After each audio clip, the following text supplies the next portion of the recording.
Sébastien Loeb décroche en Sardaigne la 40e victoire de sa carrière. Au terme d'un rallye plein de suspense, le Français a su résister au pilote Ford. On n'a parlé que de ça en Sardaigne. L'ordre des départs, le premier pilote sur la route est extrêmement pénalisé. Tout ce que vous devez savoir sur cette épreuve du départ vendredi à l'arrivée dimanche, c'est tout de suite dans Rallye Mag.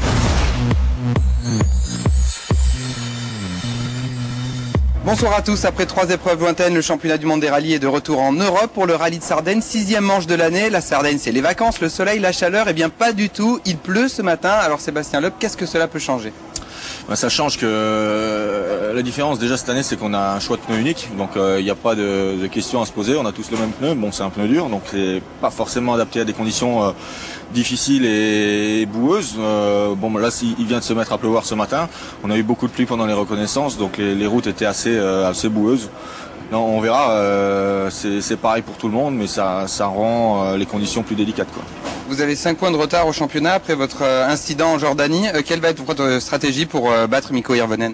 L'objectif, c'est, comme dit, de le battre. Donc pour ça, il va falloir attaquer parce que Hirvonen, il va pas rouler pour la 8e place. Donc c'est clair qu'il faudra se battre pour être devant, essayer de pas faire de faute parce que c'est un rallye piégeux et difficile, très étroit, rapide par endroits avec beaucoup de pierres sur les bords. Donc on a vite fait de partir à la faute. Donc il faudra faire attention à ça et puis voilà, et puis attaquer, essayer de se battre pour la victoire. L'année dernière, vous étiez sorti le dimanche alors que vous étiez en tête. Est-ce que ça, vous y pensez toujours ? Est-ce que ça change quelque chose dans l'approche de ce rallye ? Forcément, j'y pense parce que tout le monde m'en parle, mais à part ça change pas grand-chose. Non, c'est pas parce que je suis sorti l'an dernier. Je veux dire, ça arrive, ça fait partie de la course. On va essayer. Si on arrive dans les mêmes conditions le dimanche matin, forcément, on va y penser. Et je ferai un petit peu plus attention dans la première. Mais bon, sinon, non, je pense qu'il faut partir. Comme sur toutes les courses, avec pour objectif d'aller le plus vite possible et puis on verra bien. Le rallye de Sardaigne est le premier d'une série de 3 rallyes méditerranéens en 5 semaines. Il y aura ensuite la Grèce et la Turquie. La Sardaigne accueille le rallye d'Italie depuis 2004.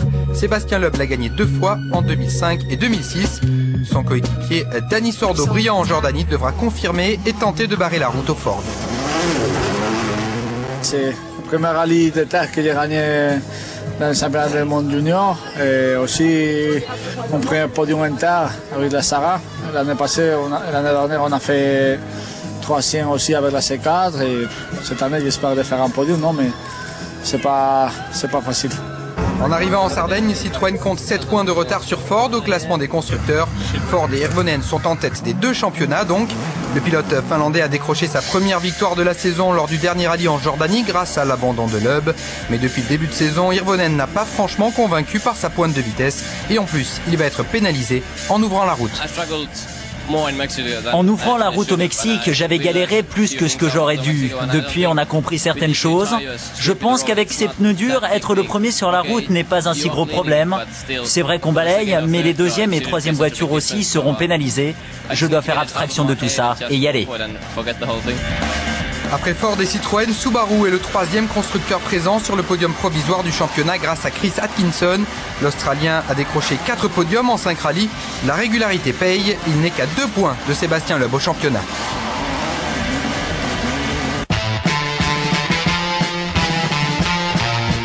Alors qu'il pleuvait au départ du parc d'assistance à Olbia, il fait plutôt beau dans la première spéciale.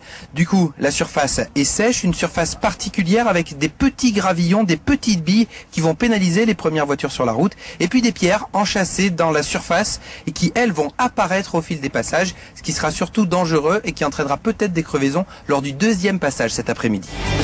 Au programme de cette première journée, 3 spéciales situées au sud-ouest d'Olbia, en plein cœur de la Sardaigne. Chaque secteur sera parcouru 2 fois pour un total de 132 km chronométrés.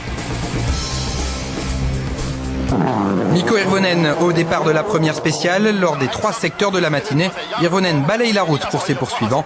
Sur ces routes très étroites et glissantes, il n'ose pas prendre de risques.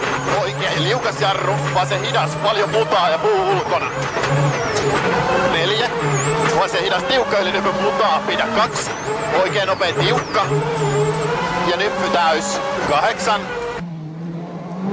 Avant le départ, Hirvonen avait sous-estimé le handicap d'ouvrir la route ici. D'emblée, il semble renoncer à la victoire. Finir 2e, comme lors des 2 années précédentes, lui conviendrait parfaitement. À la mi-journée, Hirvonen est 3e à déjà 38 secondes du leader. Lyhyt vaseeri heittää vähän ja käännös suppuu 8. Lyhyt oikein koo, tiukka, jarru 7. Il y a des graviers très fins en surface et comme c'était un peu humide, on ne voit pas qu'il y a ces graviers, mais ils sont là. C'est très glissant et je ne peux pas aller plus vite. Si j'essaye d'aller plus vite, je vais sortir de la route ou crever. Donc je me suis appliqué à garder la voiture sur la route lors de cette première boucle. Le leader, c'est bien sûr Sébastien Loeb et pourtant l'Alsacien a un peu de mal à se réveiller. Dans la première spéciale, il perd 8 secondes sur l'Advala. Pour bosse à fond, 50 mètres bosse à fond et attention, gauche près pour 40 mètres, droite 100 et 3.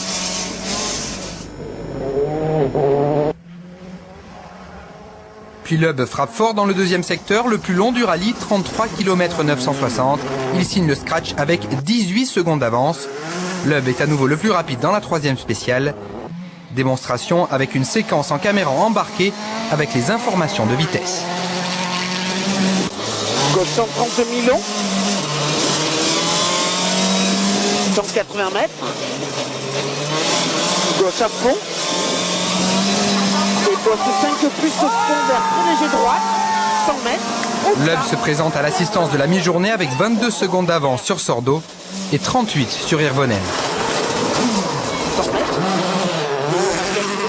C'est vrai que ça s'est bien passé, on a profité un petit peu des soucis de l'Advala qui lui était par contre dans le même rythme que nous, mais il a eu une crevaison en tapant un peu dans la 2, donc il perd pas mal de temps.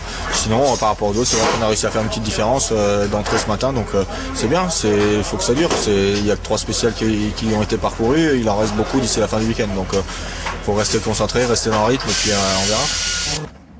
Effectivement, le principal rival de Loeb aurait dû être Jari Matti Ladvala, mais après son scratch dans la première spéciale, le Finlandais part à la faute dès le deuxième chrono.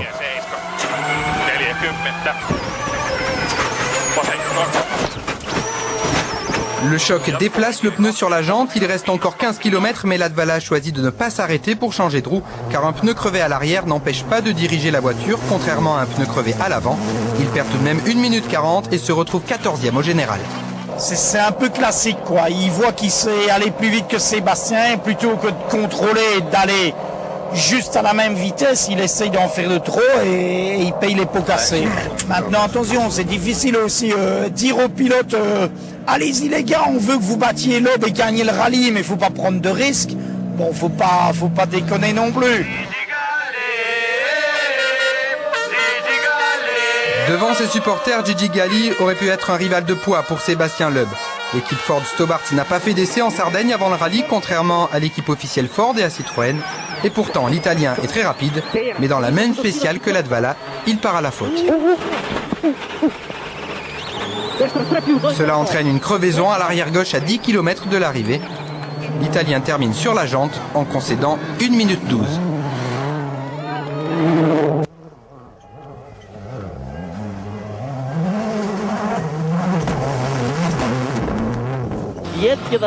Tout cela profite à Dani Sordo. L'Espagnol remplit son rôle de lieutenant de Loeb à la perfection.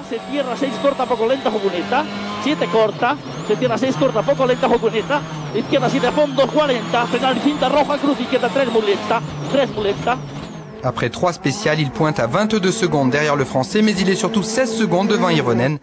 Et pourtant, Sordo se plaint d'un manque de traction dans certaines portions. Oui, bien sûr, attaque, mais il part un peu de temps dans les lents et tout, mais bon, Seb, c'est Seb, on les connaît. Après 3 spéciales, soit 65 km, Chris Atkinson est à égalité parfaite avec Mikko Hirvonen au 10e de seconde près. Et l'Australien n'a pas de bonnes sensations et va changer quelques réglages à la mi-journée.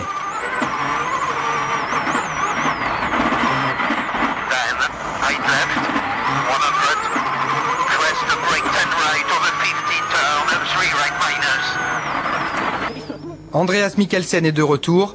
Le Norvégien de 18 ans avait marqué les esprits au rallye de Suède. En terminant 5e, il était devenu le plus jeune pilote à inscrire des points au championnat du monde. Ce ne sera pas le cas en Sardaigne. Il part en tonneau dès la deuxième spéciale.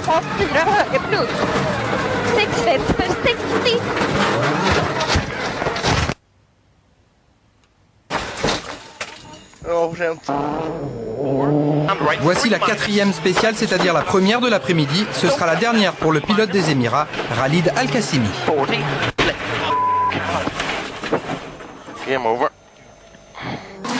Sébastien Ogier, pilote de l'équipe de France, réalise un début de rallye correct, 4e au classement junior à 40 secondes du leader.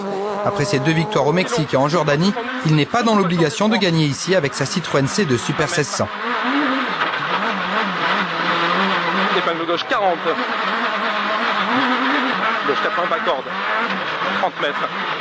Mais la sortie de route d'Al-Qasimi va malheureusement entraîner l'abandon de Sébastien Ogier. On fera un pas corde en ciel pour droite 80.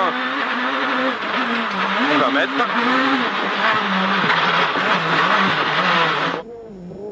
On s'est laissé avoir bêtement. On avait vu une voiture au bord de la route, Al-Qasimi, qui était sortie et qui nous faisait signe de se serrer à la corde pour éviter sa voiture. Et en fait, à la corde, il y avait une grosse pierre qui était notée dans nos notes, mais quand je l'ai vue, j'ai pas écouté la note, je me suis déconcentré et on a tapé cette pierre qui nous a crevé la roue et tordu la biellette qui a fini par lâcher 2 kilomètres après. On s'est arrêté de suite forcément puisque la roue allait où elle voulait et en lâchant, la roue est allée en butée et a cassé le cardan. Donc on s'est arrêté, on a changé nous la biellette et la roue, mais le cardan avait lâché, donc impossible de repartir.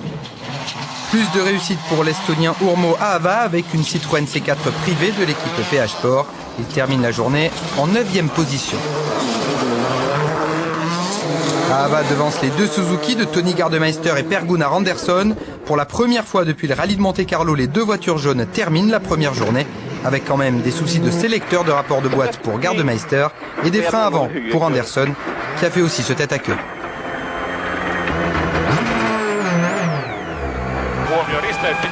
Une fois premier, 2 fois deuxième, l'après-midi de Jari-Matti Latvala frôle la perfection. Depuis sa sortie, il a gagné 7 places en maintenant le même écart avec Sébastien Loeb à la seconde près. Le voici 7e à 1 minute 33. Pas encore une menace pour Loeb, mais c'en est une pour Hirvonen qui n'a plus que 43 secondes d'avance sur son coéquipier. Après-midi difficile pour Chris Atkinson et son copilote belge Stéphane Prévost.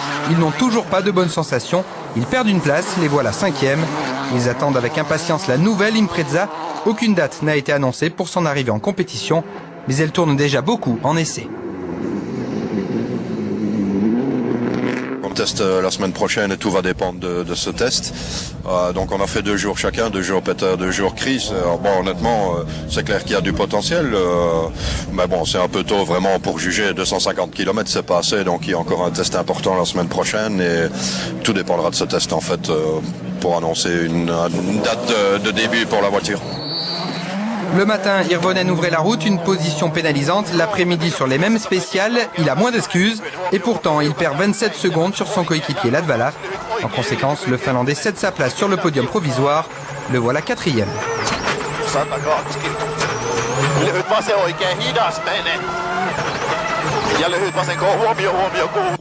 Tout cela n'est pas assez pour satisfaire ses patrons. C'est vrai que Mikko, il y a un petit déficit de performance. Il a l'impression qu'il conduit bien, que tout va bien. Il est très content avec la voiture, mais il n'est pas là dans les temps. Ok, il est premier sur la route et c'est plus difficile, mais ça n'explique pas l'écart. La bonne surprise du jour, c'est la 3e place de Peter Solberg. Malheureux depuis le début de saison, toujours ralenti par des problèmes, 3 abandons en 5 rallyes, dominés par son coéquipier Atkinson. Le Norvégien relève la tête en Sardaigne, où il s'était imposé en 2004. Il parvient donc à prendre la 3e place à Hirvonen. Et pourtant, Solberg s'est plaint une nouvelle fois de ses amortisseurs. Il faut que Subaru travaille plus fort pour qu'on puisse se battre pour la victoire. Même aujourd'hui, j'ai eu plusieurs problèmes, mais c'est vrai, ça s'améliore, je reviens aux affaires petit à petit. Alors peut-être pas besoin d'une nouvelle voiture. Ne dites pas ça. Dani Sordo termine la journée avec le sourire, très satisfait de l'équilibre de sa voiture. Malgré un problème d'intercom dans la 5e spéciale, il est 2e. Pour Sébastien Loeb, tout va bien. Sur gauche, on jette fort, ouvre sur frein pour 50 40 mètres, droite 120. Citroën a décidé de mettre 2 roues de secours dans chaque voiture, même si le poids réglementaire est pénalisant. Regardez bien entre Sébastien et Daniel, on la voit cette deuxième roue de secours, elle est placée à côté de la première et pas au-dessus pour abaisser le centre de gravité. Le Français réalise le meilleur temps dans la 5e spéciale en allant 35 secondes plus vite que le matin, soit 1 seconde au kilomètre, ce qui démontre une nouvelle fois l'importance de la position sur la route. Après une journée sans problème, Loeb est en tête avec 35 secondes d'avance. L'objectif en début de journée, c'est de partir et de faire la différence si c'est possible. Donc on a réussi à faire un petit peu. Demain on va balayer. Les positions sur la route en Sardaigne peuvent jouer de beaucoup. Les écarts sont pas énormes entre le premier et le 5e, on va dire, et la position du 5e sur la route peut lui permettre de faire une grosse différence. Donc on verra.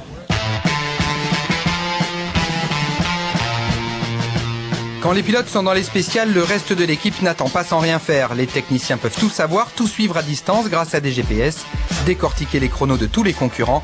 Mais un seul homme communique avec les équipages, le coordinateur Daniel Gratalou. Le temps pour Latvala, 10:30.9. 10:30.9 Latvala.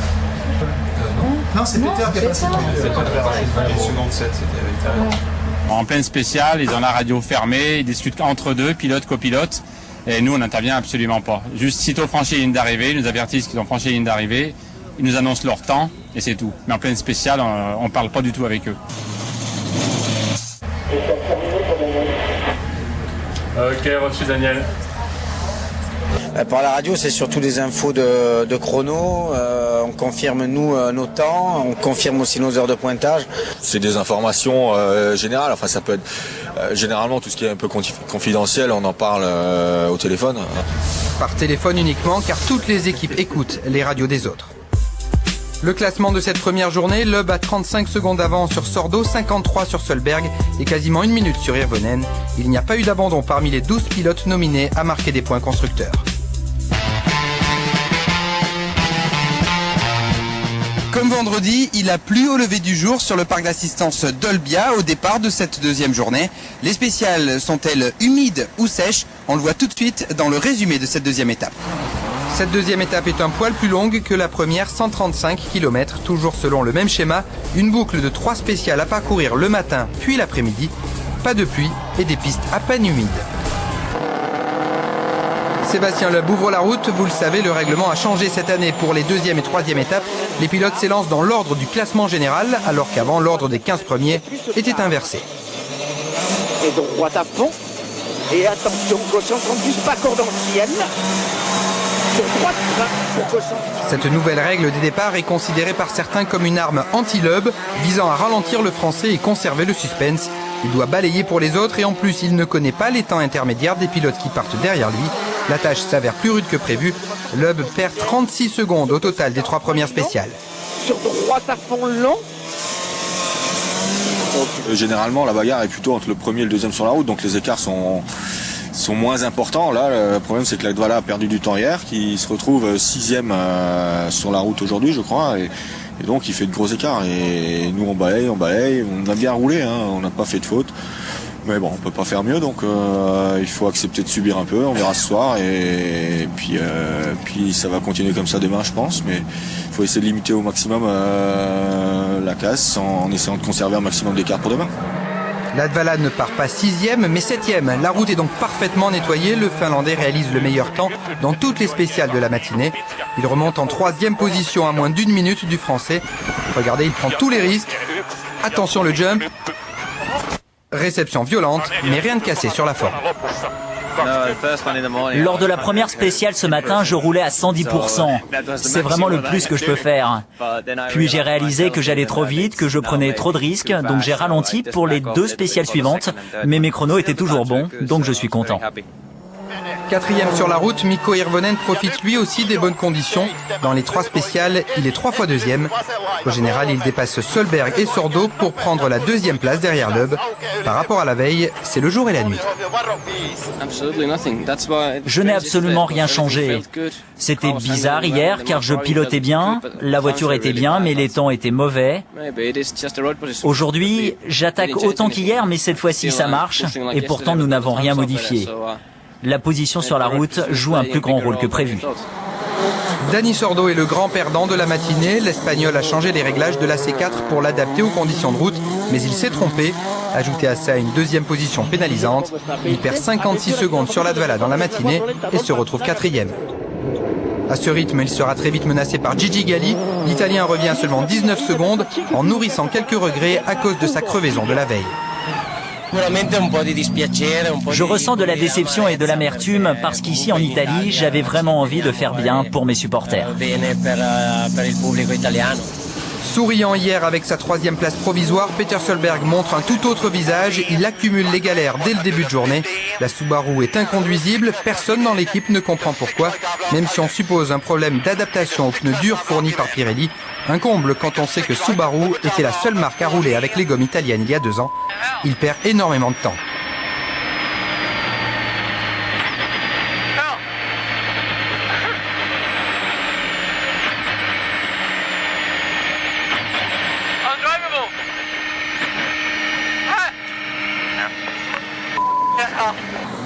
Inconduisible, et dans la spéciale suivante, Solberg a une autre mauvaise surprise.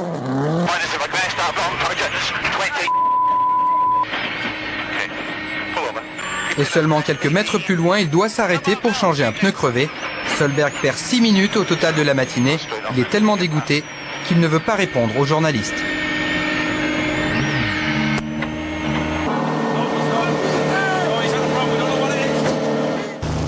Du côté des juniors, Sébastien Ogier repart en Super Rally avec une pénalité de 15 minutes. Il espère marquer quelques points en profitant des abandons de ses rivaux, comme celui de Nigel par exemple.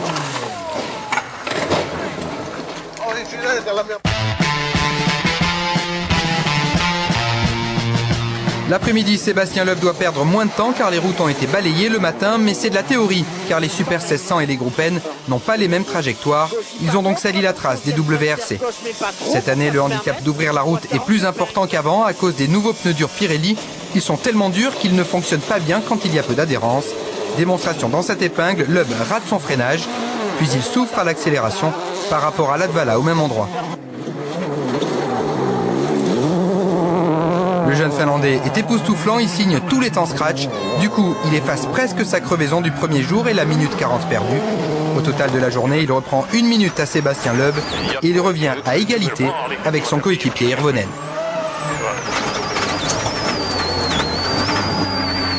Le leader du championnat, encore 2e de toutes les spéciales de l'après-midi, effectue donc une belle journée. Il reprend 30 secondes à Loeb. On comprend alors que vendredi, sa position sur la route était plus pénalisante que prévu. Mais Hirvonen est tout de même éclipsé par le retour de son coéquipier. Perdre 1 minute en une seule étape, ça n'est pas arrivé souvent à Sébastien Loeb. J'ai vraiment attaqué fort dans les spéciales. Là. Je roulais beaucoup plus fort aujourd'hui qu'hier. Mais ça se voit pas. C'est ça le problème. Derrière, à égalité parfaite à 29 secondes et 4 dixièmes, après 265 km de course, les deux pilotes Ford. Pour la dernière étape, Latvala sera devant Hirvonen sur la route car il a été plus rapide lors de la première spéciale. Aujourd'hui, c'était beaucoup mieux, donc on a repris du temps sur Sébastien, mais pas autant que je l'aurais voulu. Mais c'était une bonne journée, et demain, ce sera vraiment intéressant de voir ce qu'il va se passer. J'ai attaqué au maximum aujourd'hui, j'ai su utiliser l'avantage de partir plus loin sur la route. C'est vraiment pour cela que j'ai pu me rapprocher autant de Loeb. Mais demain, on verra vraiment qui est le plus rapide, car Sébastien, Mikko et moi, nous serons les 3 premiers sur la route. Du coup, la position de départ n'aura pas autant d'influence.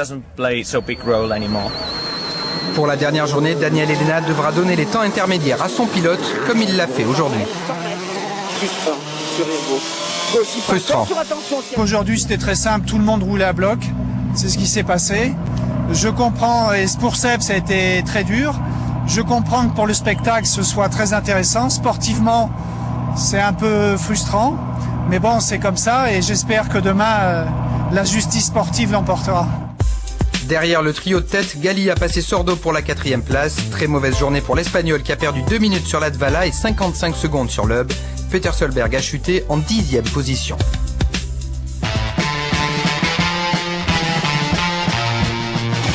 Au programme de la 3e journée, 5 spéciales pour un total de 79 km. C'est 2 fois moins que la veille, mais l'avance de Sébastien Loeb est aussi 2 fois plus petite.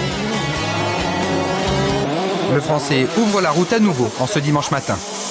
Au ciel pour 60 mètres, droite en plus Milon. Et gauche en plus pas corde. Sur droite, c'est son guitare et croix. Dans la première spéciale du jour, le Français perd 10 secondes sur Hirvonen et 5 sur Latvala.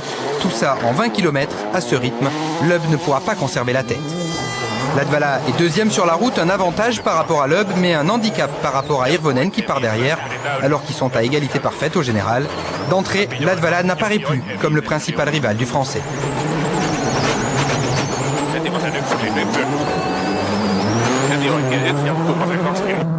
Hirvonen prend les choses en main, il obtient son premier temps scratch du rallye dans la première spéciale.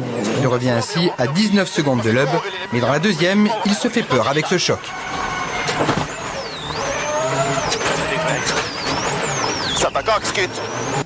Dans cette deuxième spéciale, Sébastien Loeb réalise un exploit, il est le plus rapide. 3 secondes 9 de mieux qu'Hirvonen, 4 secondes 3 devant Latvala.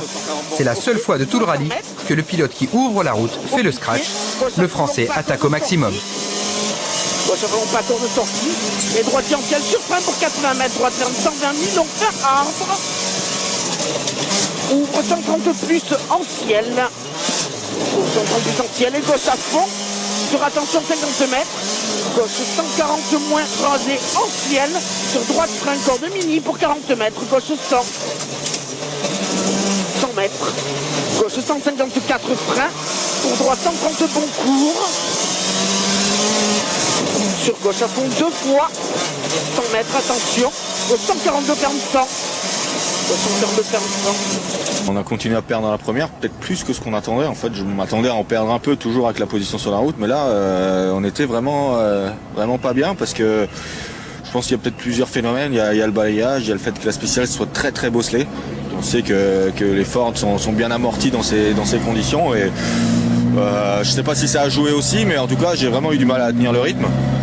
On voit quand même que la position sur la route joue beaucoup parce que Latvala qui était plutôt plus vite qu'Hirvonen hier, là il s'en prend 5, moi il m'en remet 5, donc c'est vraiment 5 secondes par voiture. Donc bon, c'est comme ça, il faut l'accepter. Et dans la 2 on a vraiment tout tenté et finalement on arrive même en étant devant à faire un meilleur temps qu'eux, à reprendre un tout petit peu, donc c'est pas mal. C'était important de réagir là parce que ça commençait à devenir bien tendu, quoi. Pour les pilotes Ford, c'est un coup au moral et ils semblent renoncer à combattre. Gagner 5 secondes dans la première spéciale, c'était bien, et je pensais pouvoir faire aussi bien dans la deuxième. Mais Loeb a montré pourquoi il est quadruple champion du monde. Il était premier sur la route et il a fait mieux que nous, alors qu'on était à fond. Je pensais que c'était possible de rattraper Loeb. J'ai tout essayé, j'ai failli sortir, alors j'ai préféré ralentir un peu. 1 minute 30 derrière les 3 ténors, Gigi Galli est le meilleur des autres. L'Italien termine son rallye national à la 4e place. Après une très belle première étape, Dani Sordo a baissé de rythme. L'Espagnol prend la 5e place et marque ainsi des points importants au championnat constructeur. Pas de 5e podium pour Chris Atkinson, l'Australien n'a jamais été dans le rythme. En Jordanie déjà, il concédait 1 seconde par kilomètre au meilleur, mais il avait profité des abandons. Cette fois, il n'y en a pas eu. Cette 6e place lui permet toutefois de préserver sa 3e position au championnat.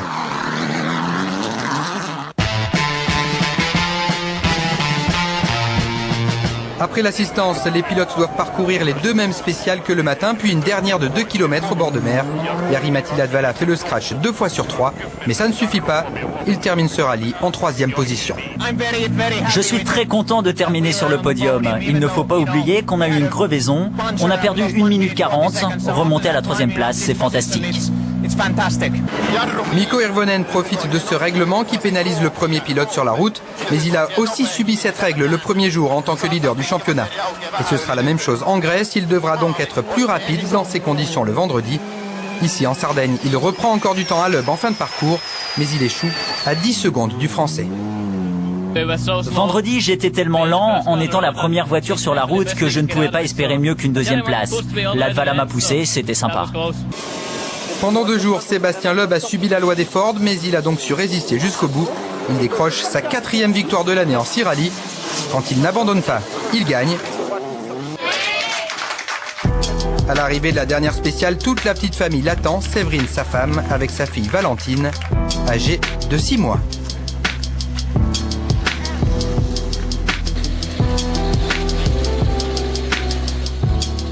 c'est un peu frustrant un rallye comme ça où on prend la tête le premier jour et ensuite on fait que se battre pour essayer de la garder en étant pénalisé par une position sur la route, mais bon, l'essentiel c'est de gagner. Est-ce que vous avez eu peur à un moment de ne pas gagner justement?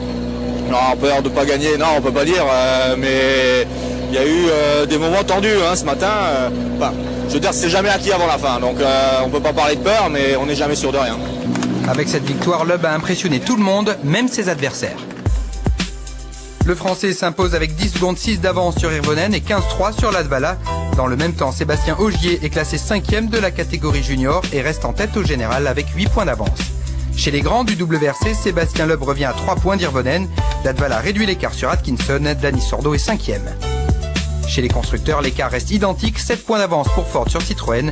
Tout en bas, en attente d'une nouvelle homologation cette semaine, Suzuki ne décolle pas. 40e victoire donc de Sébastien Loeb sur ce rallye de Sardaigne extrêmement disputé. On se retrouve pour un prochain rallye dans 2 semaines seulement à l'Acropole en Grèce. A bientôt, bonne soirée.